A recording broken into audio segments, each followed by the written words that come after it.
అందరికీ నమస్కారం. IYR talks మొదలుపెట్టి ఎఫెక్టివ్గా పోస్టింగ్స్ మొదలుపెట్టి ఒక సంవత్సర కాలం అయింది. ఈ సంవత్సర కాలంలో సబ్స్క్రైబర్స్ బేసు 3,000 నుంచి 33,000 దాకా పెరిగింది. ఐవైఆర్ టాక్స్ను ఆదరిస్తున్న మీ అందరికీ నా ధన్యవాదాలు.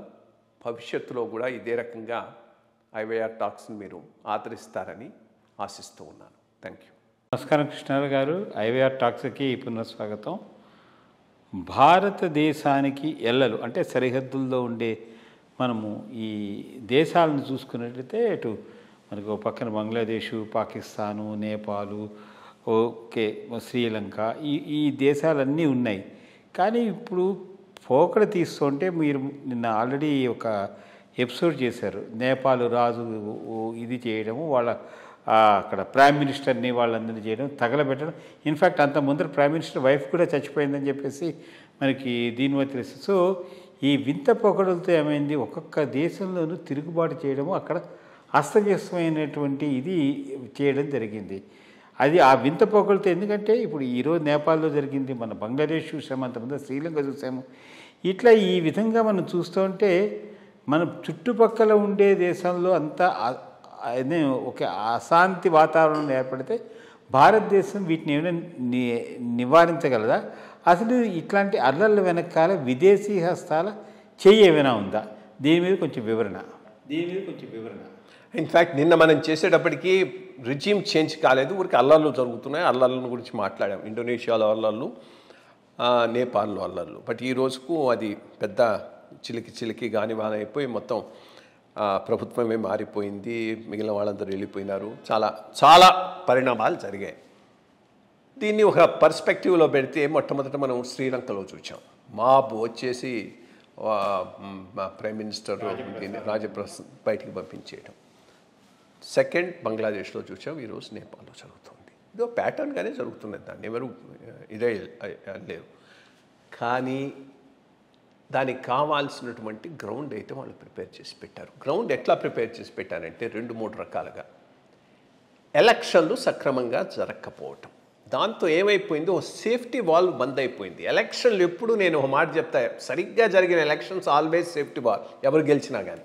ప్రజలకున్న పెంటప్ ఫీలింగు బయటకు రావడానికి ప్రయత్నం చేస్తుంది. ఫర్ ఎగ్జాంపుల్ మా ఆంధ్రానే తీసుకో, జగన్మోహన్ రెడ్డి గారు 5 ఏళ్ల రాజ్యాంగం చేసినటువంటి పాలన ప్రజలకు తట్టుకోలేకపోయినారు.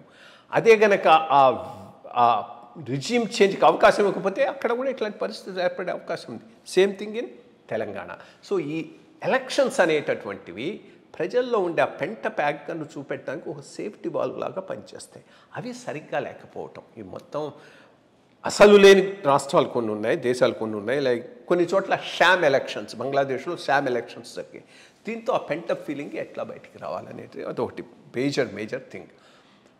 రెండోది, కొన్ని హస్తాలు అయితే తప్పకుండా కొన్ని ఫోర్సెస్ ప్లే చేస్తున్నాయనే దాంట్లో వాస్తవం లేదు.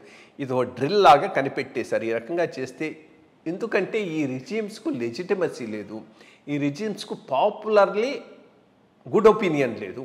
కాబట్టి ఇట్లాంటిది ఒకటి వచ్చిందే అంటే వచ్చేటటువంటి అవకాశం ఉందనేది ఒక కనిపెట్టి కొన్ని ఫోర్సెస్ వర్క్ చేస్తున్నాయి. తప్పకుండా సిఐఏ వాటి హ్యాండ్ ఉంటుంది. అది వాళ్ళ బ్రాడర్ స్ట్రాటజీ ఏందనేది రాను మనకు అర్థమవుతుంది. సో అది మన శ్రీలంకలో జరిగింది, మన బంగ్లాదేశ్లో జరిగింది, ఇక్కడ జరిగింది. సరే, జరిగిన తర్వాత మళ్ళా ఫ్రీ ఫెయిర్ ఎలక్షన్స్ జరిగి ఎవరో ఒకరు వస్తే మంచిదే, కాదని లేవు. అది జరగటం లేదు. ఒక్క శ్రీలంకలో జరిగింది, మళ్ళీ ఎలక్షన్స్ జరిగాయి, ఎవరో ఒకరు దీనికి వచ్చారు. బంగ్లాదేశ్లో ఇంత మటుకు అసలు they are not able to decide how to go forward. మొత్తం మిలిటరీ, ఇస్లామిక్ ఫండమెంటలిజం కలిసి నడుపుతున్నాయి ఆ దేశాన్ని. నేపాల్లో ఎలక్షన్స్ జరుగుతాయా, ఆర్మీ టేక్ ఓవర్ చేస్తుందా వేసి చూడాలి.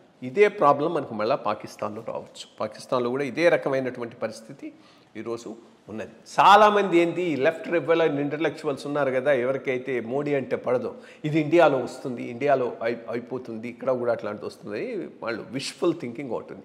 ఇండియాలో ఇది వచ్చే అవకాశం లేదు. 2-3 రీజన్స్ వల్ల రాదు. మొట్టమొదటిది, మనకేదో చిన్న ఒక ఇష్యూ మీద అందరూ ఏకమయ్యే పరిస్థితి లేదు. వెరీ సైజ్, పెద్ద కంట్రీ, పెద్ద సమస్యలు. రెండోది డెమోక్రసీ బాగా రూట్ తీసుకున్నది. వీళ్ళు ఎన్ని చెప్పినా ఏం జరిగినా ఫ్రీ అండ్ ఫెయిర్ ఎలక్షన్స్ జరుగుతున్నాయి. అపోజిషన్స్ కూడా గెలుస్తున్నారు, గెలిచి రాజ్యాలు చేస్తున్నారు.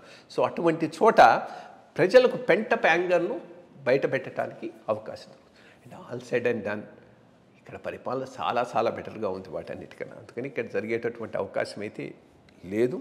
బట్ వాచ్ఫుల్గా ఉండాలి. అంటే కరప్ట్ బ్యాడ్ గవర్నెన్స్ను టాలరేట్ చేయము అనేటటువంటిది ఒకటి ప్రజలు సంకేతం పంపిస్తున్నారు.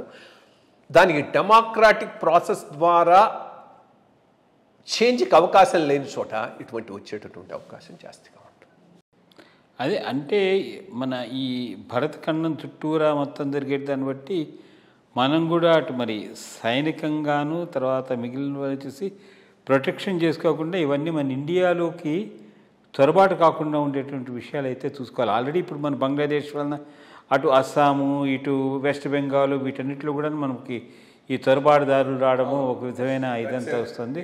సో గవర్నమెంట్ ఆఫ్ ఇండియా కూడా వీటిని జాగ్రత్తగా చూస్తూ సరైన చర్యలు తీసుకుంటే బాగుంటుందని నా అభిప్రాయం. నమస్కారం.